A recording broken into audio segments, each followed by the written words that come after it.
महाराष्ट्रातील प्रमुख किल्ल्यातील नळदुर्गचा हा किल्ला आपण बघत आहोत।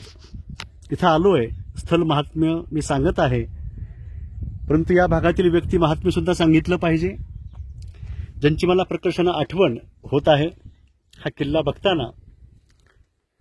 कारण या नळदुर्गच्या जवळच अंदूर नावाचं गाव छोटं, पण तिथे एक फार महनीय असं व्यक्तित्व हे घडलं, ज्यांना आपण सिद्धरामप्पा आलुरे असं म्हणतो। खूप चांगलं असं कार्य, शैक्षणिक सामाजिक कार्य त्यांच्या हातून घडलं। लातूरला एका कार्यक्रमात त्यांची भेट झाली होती, त्यांच्याबाबतचं लेखनही मी वाचलेलं आहे, त्यांच्या संस्थांना सुद्धा मी भेटी देणार आहे।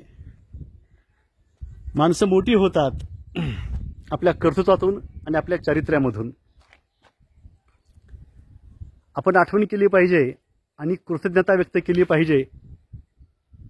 कमीत कमी आपल्या भागातील व्यक्तींबाबत,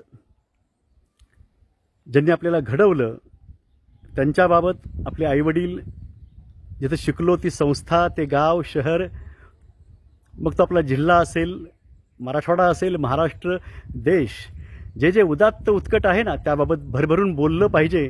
नव्या पिढीला हे सांगितलं पाहिजे आपण, ही आपली जबाबदारी आहे।